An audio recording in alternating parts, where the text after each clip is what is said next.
Daniel Larson is a perfect example of what the internet can do to people who completely lack control over themselves, because they can't control their own lives. They simply weren't born with that ability. They're easily influenced, and when you mix that with the internet, it creates an explosive combination, one where we can witness every single downfall of such a person in real time. Today, you'll mostly hear about a mentally ill man officially diagnosed with autism and other conditions, his difficult childhood, the wrong people he encountered, and the path all those elements eventually led him down. How a child who once received effective help and had a loving grandmother still ended up in jail for things like assault or making bomb threats against the White House. So, who is this man? How did he end up the way he did, and what was the whole incident with the pen about? Enjoy the video.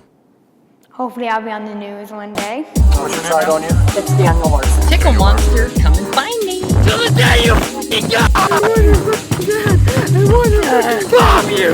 Bomb you! This is a message to Wandale Dingle. Please stop messaging me. We all go through this stage. It's the time we begin to take shape as people, absorbing different patterns of behavior. Some of us make it through unscathed, ending up as relatively successful members of society, if you could even call it that. But others aren't so lucky. One of the major factors here is the environment. It can have a huge impact on our future. And that theme has been present for years in countless movies and TV shows because, well, it's often just true to life. Another key factor is parenting, because there's a big difference between being born into a loving, wealthy family and growing up in a rough household where the parents abuse alcohol and hurt each other, or the reverse situation, being born into a rich family that treats children like possessions versus a poor one where the parents genuinely give their kids everything they can. We all face obstacles in life, some more than others. Who we become in the end depends on many variables,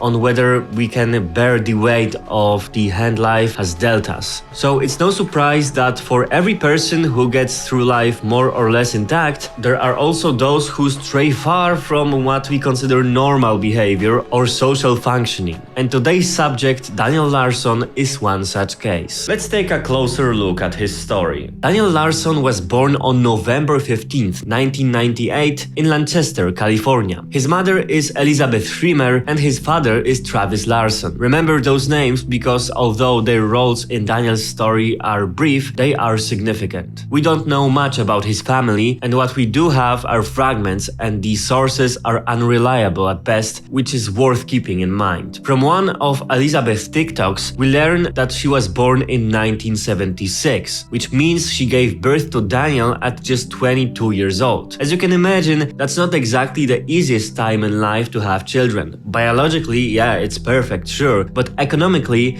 good luck. That might have been one of the reasons behind the later parenting issues. There's a rumor that Daniel's mother was sick and used a wheelchair. That same TikTok also delivers another sad piece of information. Elizabeth apparently passed away at the end of last year. According to Daniel's own accounts, she was unfortunately not a positive figure in his life. Daniel many times accused her of neglect and abuse, which led to him being taken from his parents and placed in a specialized institution. And not just any facility, but the Tennyson Center for Children. This center specializes in helping children who've experienced neglect, abuse, trauma, generally those with psychological or behavioral issues. According to their own description, every child is supposed to find their own path to healing in their own way. While Daniel was staying there, a promotional video for the center was recorded, and an aspiring actor like Daniel was more than eager to appear on camera and talk about the place. From that video, we learned that he ended up at Tennyson because of family problems, and after a year and a half, his grandmother came to take over as his legal guardian. Interestingly enough, Daniel apparently underwent a positive transformation while being there. At first, he was aggressive and withdrawn, but by the end of his stay, he claimed to be optimistic about the future, even saying he had made made friends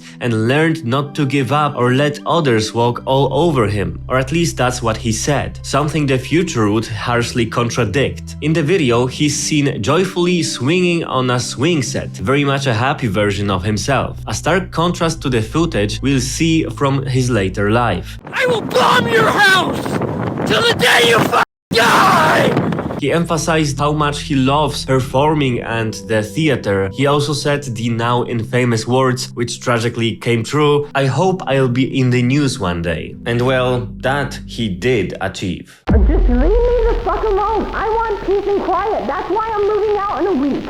And now let's just pause for a second. Daniel's story is quite chaotic, so it's worth taking a moment to explain who's exactly who in this convoluted story. Don't worry, there aren't that many characters, so this will be just a short interlude. We'll start with the parents, who were already mentioned earlier, Elizabeth Schremer and Travis Larson. To add a bit more context, while Daniel's mother was reportedly physically ill, his father is said to be mentally ill, or at the very least extremely odd. According to rumors, he moved to California and started posting weeb-style anime content online. Yeah, that might be a made-up story, but that's what's been circulating around. From Daniel's family, we also have his grandmother, Nancy Schremer, who played a crucial role in his life. She moved specifically to take custody of him. Sadly, she passed away from cancer in July of 2019, which Daniel would later speak about in a speech we'll revisit soon. Nancy had a friend, Robert Proctor,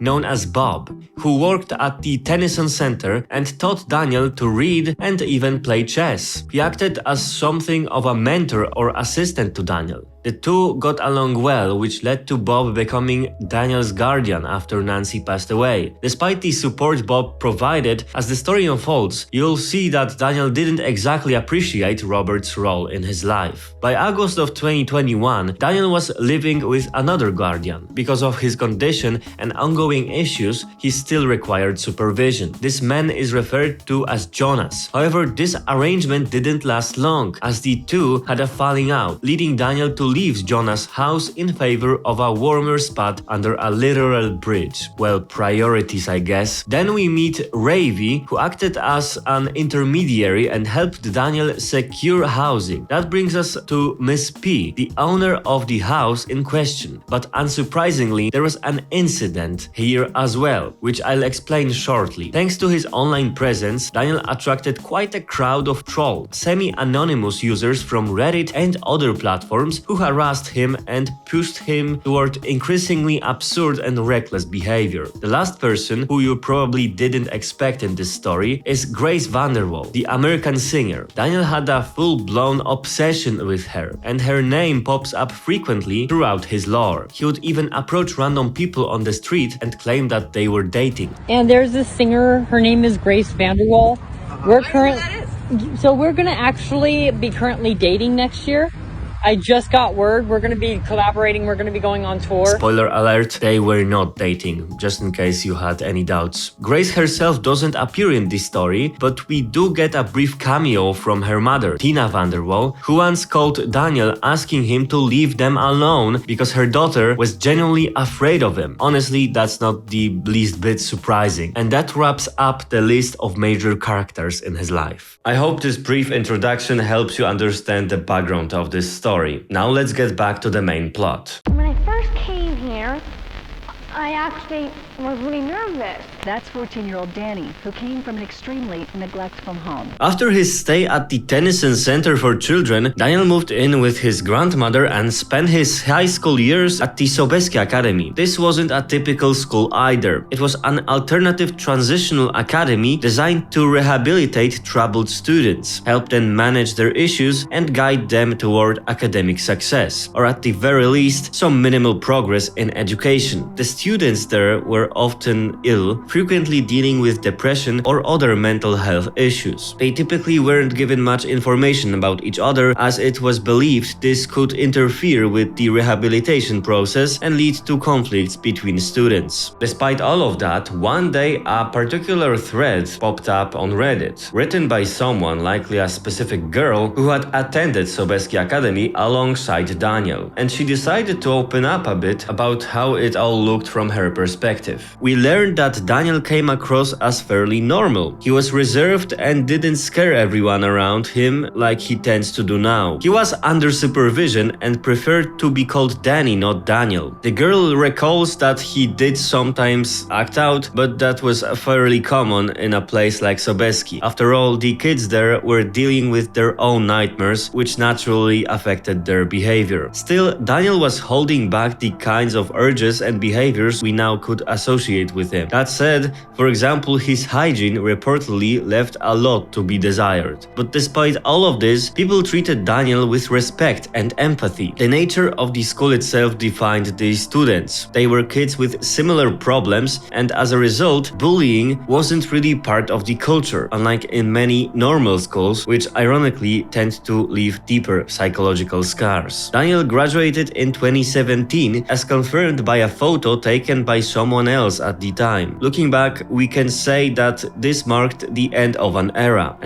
of normalcy and calm, when Daniel behaved okay and wasn't all that different from his peers. But after Sobesky Academy, things were about to change dramatically. The girl on Reddit who shared these stories believes that this was the turning point. She speculates that Daniel may have started taking medication after graduation, meds that could have played a major role in what came next. She concluded her post with the opinion that Daniel should be permanently placed in a psychiatric facility. He was becoming increasingly dangerous, she said, potentially a threat to those around him, not to mention the mental burden he places on others and the fact that he arguably corrupts his audience. And so with his graduation, Daniel's story fades into the background for a moment. After all, every actor in a play is entitled to a short intermission. This marks the end of Act 1 in our story, and it's only just a beginning. I'm a Barbie girl in a Barbie world. My boobs are fantastic, and I'm plastic.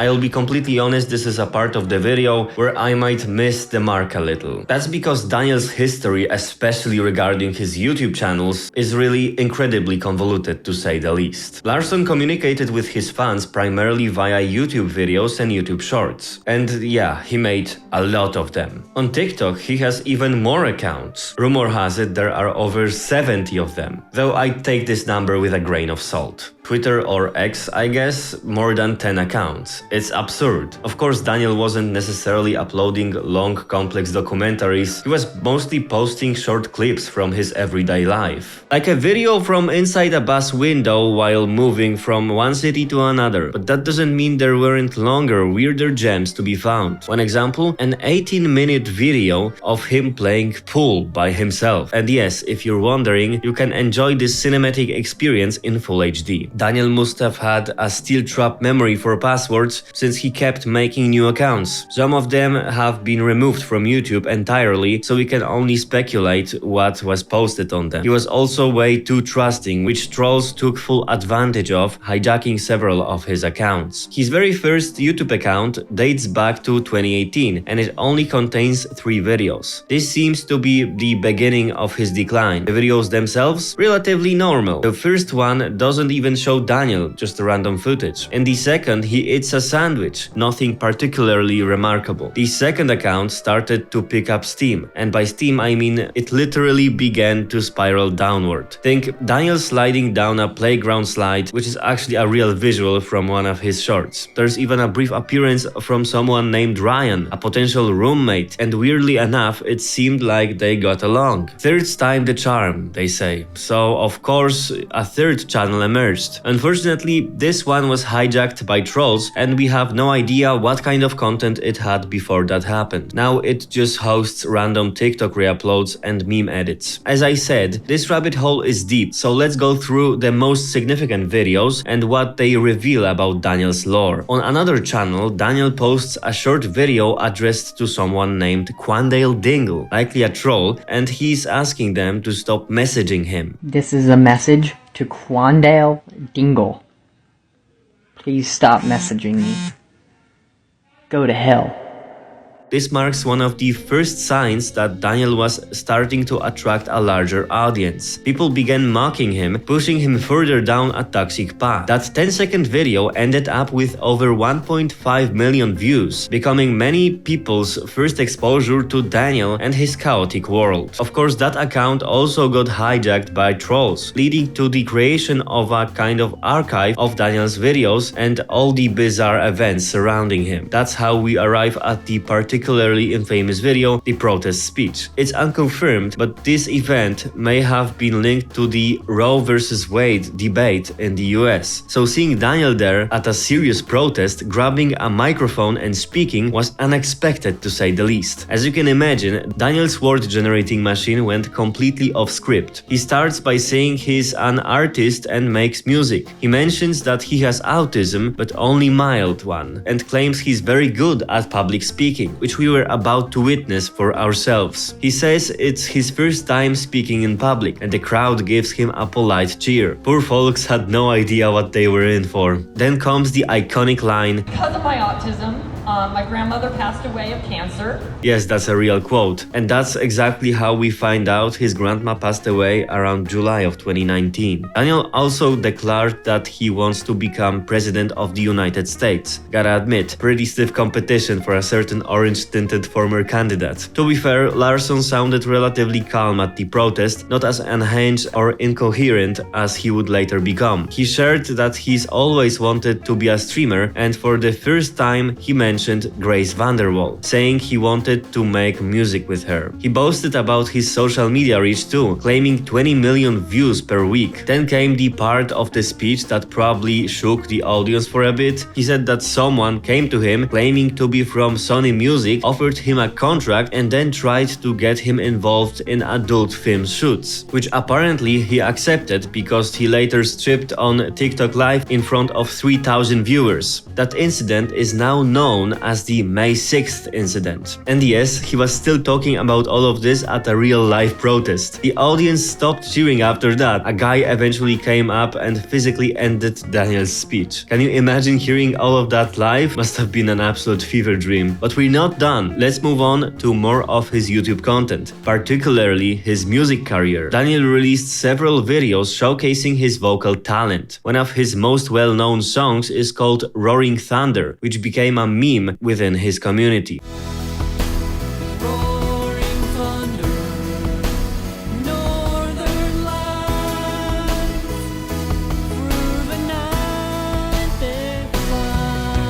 You can even catch him singing karaoke in a bar with people in the background, but in no video does anyone ask for his autograph or a selfie. Later uploads show that Daniel's housing situation was deteriorating. We're introduced to Jonas, the man who was briefly Daniel's guardian. It's not a happy chapter. Daniel often had fights with him. He accused Jonas of assault and had mental breakdowns. The reason? Pretty ridiculous. Jonas wanted to take away Daniel's phone, believing that social media was indeed harming him. Daniel responded by filming Jonas and claiming it was just for evidence and that he wouldn't upload it online. Of course, he did upload it online. At the time, Daniel was essentially homeless, and without a home, it's hard to charge your phone and post dumb videos online. So he started sneaking into restaurants and public places to steal electricity from power outlets. This wasn't that great for business. Imagine a weird guy sitting in your restaurant, not ordering anything, just juicing up his phone. So understandably, staff would kick him out. But our boy Daniel is really creative. And that brings us to the Porch Incident. Since Wendy's or Taco Bell wouldn't let him charge his phone, he went to a random private home, sat on the front porch and plugged in. The homeowner showed up, understandably pissed to find a strange man camped out on his steps. So he called the cops. Yes, I have a trespasser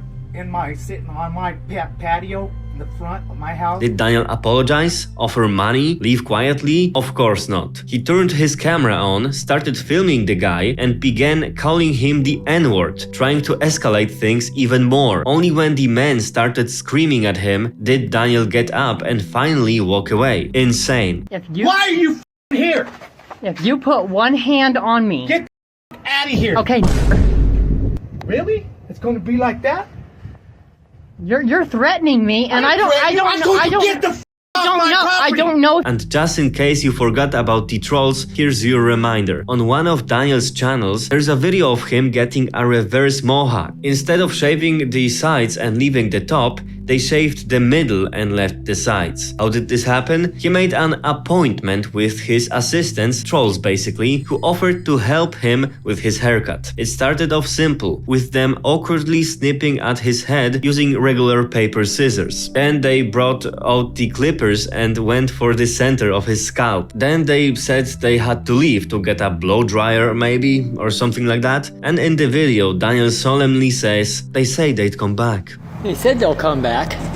And honestly, it's just sad to see how easily he was fooled. As you might have guessed, the trolls never came back, and Daniel was left alone with his new beautiful haircut. What's even more bizarre is that he kept the haircut for weeks. No light bulb went off telling him, maybe I should finish this up, shave it all off. He proudly rocked that half-done mess like it was a fashion statement. He even wore it to a court hearing. Sorry for the potato quality, but that's the best footage I could find. Maybe US courts have seen everything at this point, but for me, that was truly another level of reality distortion. Looking back at all of Daniel's videos, one thing becomes clear. It's an archive of chaos. Every video shows something different. Arguing with restaurant staff, screaming at fans, proclaiming his love for Grace Vanderwall. Reddit users often refer to these moments as incidents, and they capture not only Daniel's mental decline, but also his descent into homelessness and humiliation. Let's be honest, what we're seeing is a mentally ill person being torn apart by the internet and used by others for entertainment and clout. It's a tragic story indeed, but some might say at least a partially self-inflicted one, and it's all extremely well documented by Daniel himself. People will do absolutely anything for views these days. Dark times indeed. Okay, hello everyone.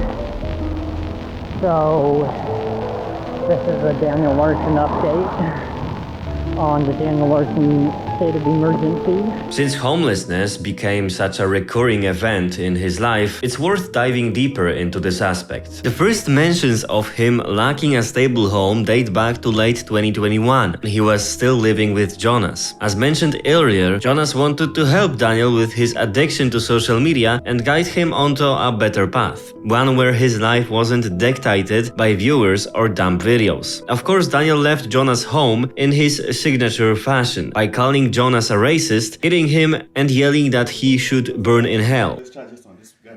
Yeah, they going to put it on there. Go to hell, bitch! Go to hell! Go to hell! Go to hell! He did yourself. Classic Larson behavior, nothing surprising at this point. So where did Daniel go after leaving his relatively safe spot with Jonas? Everywhere and nowhere. He wandered from place to place, taking shelter wherever he could. We don't have much clear footage from that time, probably because Daniel's main YouTube channel from that period was eventually taken down. But we can piece things together based on the ban lists from various places he was kicked out of. Based on those, we can guess that Daniel tried sleeping in Walmart, Lucky Strike bowling alley, various motels and fast food restaurants. Sometimes he'd eat, but he never paid. He was eventually dropped by a program meant to support people with disabilities. Then it was a twist of fate. Daniel got on the wrong bus, and instead of heading to Los Angeles, he ended up in Oakland. Later, Daniel found temporary shelter at the home of Miss P, but his stay didn't last long. Why? Because Daniel, in what he called a rebellious phase, allegedly broke windows, punched walls, and trashed the house. Naturally, Miss P had enough and kicked him out. The story came full circle. Daniel was back on the streets. Occasionally, he'd manage to stay in a motel if he had the money at the moment. But then, in the middle of all this chaos, something truly bizarre happened. Daniel adopted a dog. Yes, in the midst of extreme instability and mental breakdowns, Daniel walked into a dog shelter and adopted a German Shepherd. I mean, what sane person gives a dog to someone who can't even take care of themselves, let alone a high-maintenance working breed? Thankfully, this particular subplot had a sort of happy ending. After the adoption went viral, concerned users online mobilized. One user convinced Daniel to take the dog for a walk, and then coaxed the shepherd into a car and he drove off. Just like that, the dog was rescued. Let's hope he's in a loving home now, or at the very least a home. you know, with a roof over the head.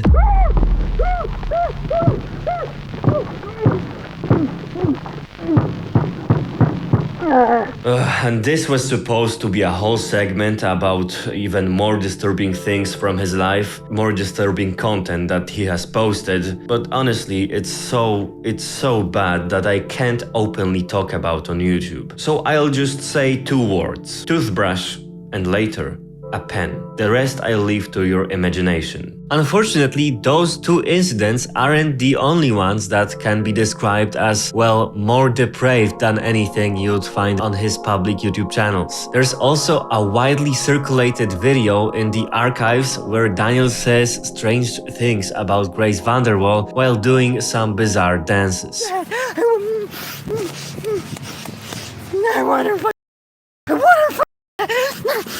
And speaking of Grace, there's a particularly cruel episode where trolls tricked Daniel into believing that something terrible had happened to her and that she was in the hospital. Daniel's reaction? He spiraled. He began filming unhinged videos claiming his life has no meaning without her. Please try to make her my guardian angel. If I could ever see her in heaven someday, I would apologize to her. By the way, sorry about the weird sounds in some of those clips. Most of the originals are basically lost media at this point, and what's left online are re-uploads, often edited by trolls with things like goofy notification sounds dubbed in. In one video, Daniel literally runs through a park shouting that Grace is in the hospital. Please spread the news! There's currently a celebrity in the hospital! Imagine how she must have felt seeing those videos online. Damn. And the strangeness doesn't stop there. There's a particularly weird clip where Daniel does jumping jacks and dedicates them to George Floyd. To briefly give context, Daniel has often been accused of being racist, so people understandably doubt that this video was made in good faith. Again, it's really hard to tell with Daniel. Maybe he thought he was doing the right thing. He's an incredibly difficult person to read. And then there's an especially disturbing 5-second video where Daniel appears to pin a young girl down on a bed. Now, it really might be taken out of context, and it's really hard to tell what's actually happening there. It's speculated that this child was the daughter of someone Daniel was staying with at the time when he briefly had housing through a care program. So as you can see, Daniel's content wasn't just weird, it was deeply messed up. Oh, and here's something completely random but somehow on brand. Club Penguin. You know the game, right? We don't actually know if Daniel was ever a die-hard fan, but trolls convinced him to say over and over again how much he loved Club Penguin. Now take the first letters from the game name, CP. You can probably see where this is going. Daniel began unknowingly saying things like, "I really love CP." This naturally raised red flags among some viewers, and people began to speculate, seriously or not, about Daniel's possible interest in minors. A complete nightmare. And tragically, that storyline doesn't end there. I love the... As you can probably guess, the story of Daniel Larson was bounded to collide with the law at some point. A man like that wasn't going to take the straight path in life. Something had to give. And give it did. The first major legal incident occurred in September of 2023 when Daniel attempted to sneak into a stadium in Boulder, Colorado. Security caught him, but ever the brave soul Larson didn't go down quietly. What could have been a minor trespassing situation escalated into a third-degree assault on the security guard. That earned Daniel his first 3 nights in jail. He was released shortly after, only to promptly start ignoring court dates. So about 6 months later, while enjoying a burger in a shopping mall, Daniel was picked up by the police. Surprisingly, he was quite calm during the arrest. Naturally, he tried to talk his way out of it, rambling about being in college classes, likely referring to some imaginary online presence. How's your day going other than this? 21, if we can get a marked car over here to... I just have class that starts. And what kind of class?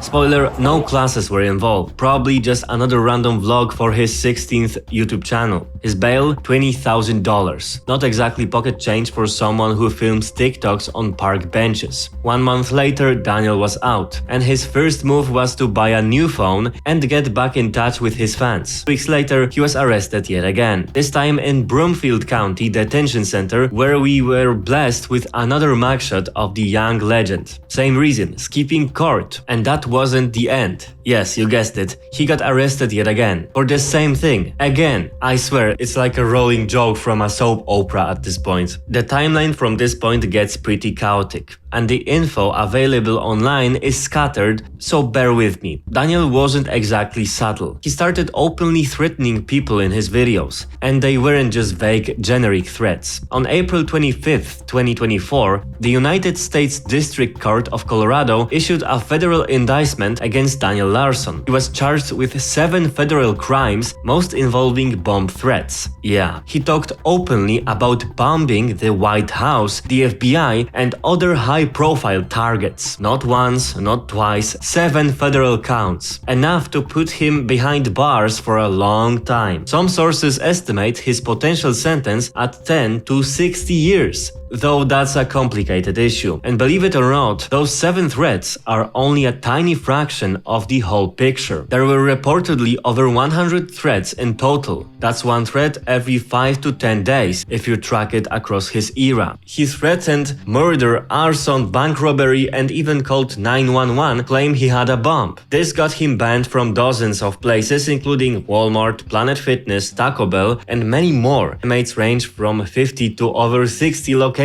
And his rage wasn't only directed at strangers or institutions. He made repeated threats against Robert Bob Proctor, the same man who once mentored and cared for him. Daniel talked about killing Bob, blowing him up, and even blackmailing him for $3,000. Even his beloved Grace Vanderwall wasn't safe. While he sometimes defended her against trolls, other times he threatened her and even threatened her mother, Tina Vanderwall. There's also an unconfirmed claim that Daniel admitted to harming animals. So yeah, yikes. As for his indictment, apparently the FBI was the one who picked him up. Sounds extreme, but not really, considering he literally threatened to bomb the White House. After the arrest, Daniel was transferred to a new facility. And of course, he immediately got on a phone call with a troll and spilled way too much. He insisted he had never been violent and denied ever mentioning bombs. Then, in a plot twist of the ages, he claimed in his statement that he was engaged to Grace Vanderwall and that the court should probably reach out to her. Yes, really, at this point, the court decided Daniel was not mentally fit to stand trial. But it doesn't stop there. In another phone call with a troll pretending to be his agent, Larson talked about being transferred to a psychiatric facility. During that call, he also lied about his past, including denying any inappropriate interest in children. You see, this is something that had been repeatedly brought up by users who had followed Daniel's online presence. At one point, Daniel simply just admitted to having those urges, and then he did it again. And again. Honestly, it's more than a little creepy. In one of his own videos, he explicitly confesses to messaging underage individuals. Still need more proof? Unfortunately, that's not a problem. A troll by the name of Flexburger, driven by an obsessive interest in Daniel Larson, convinced him to install a certain app. This app gave Flexburger access to Daniel's phone, where he discovered some truly disturbing search history. And instead of denying or fighting back, Daniel admitted it was all true. Among the apps found on his phone was Pinterest, where Daniel had saved extremely suspicious images and graphics. Another app was Quora, where he asked various questions, and sadly they had nothing to do with becoming a better person. Let's just say it was really bad. And yes, as expected, his photo gallery also contained disturbing images. Regarding his obsession with Grace Vanderwall, it's important to note that during the period in question, Grace was around 16 or 17 years old, which makes the entire situation deeply uncomfortable, to say the least. Oh, Grace, I love you so much. I don't. Yes or no? I don't, because I went to Canvas. All right, let's go.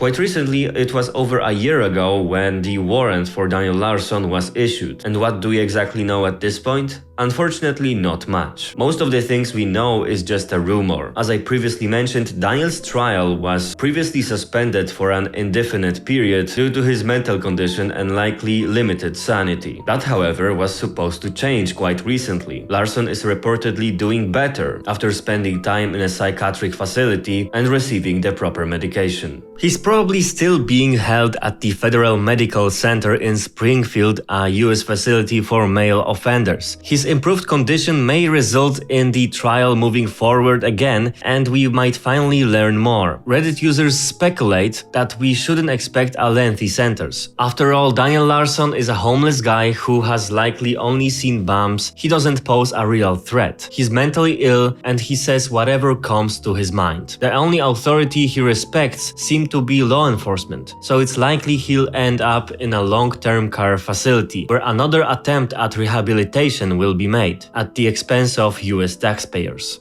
What concerns me the most, though, is a topic that's mostly avoided in official sources about Daniel's charges. I'm obviously talking about his specific fascination with age difference. See, making dumb threats about bombs is one thing, but a person with those kinds of tendencies roaming free is another. It's possible that the evidence gathered is too weak, inconclusive. After all, most of it came from an internet troll, and Daniel confessing on camera isn't exactly strong legal evidence, especially considering his mental state and how easily he could be provoked into certain behaviors. Let's hope, however, this issue hasn't been swept under the rug by investigators and that it will be taken into account when Daniel is finally held accountable for his past. The story of Daniel Larson is a true tragedy of a human being. Many elements were beyond his control. His family, the strange environment he grew up in, he was born with disabilities, and from the very beginning was never surrounded by love or proper care. Of course, Daniel is not without blame. He boldly spiraled into ruin, behaving like a menace, many times breaking the law, harassing others, getting involved in all sorts of situations, and even issuing serious bomb threats. The environment around him turned him into what's known as a lolcow. Bluntly put, a lolcow is a person who is constantly exploited and mocked for laughs. It's easy to provoke someone like that, to embarrass them. That's exactly who Daniel is. He would do anything for views, pushed into by trolls looking for cheap entertainment combined with his disorders. He showed us that maybe the internet really isn't for everyone and that some people should stay far away from it. And just to be clear, I've only scratched the surface. The story of Daniel is one of dozens, maybe hundreds of hours of content, complex investigations, and controversies. If the story of Daniel Larson has intrigued you, check the description for links to other creators' videos. You'll find many deeper dives and more situations that didn't fit in this video alone.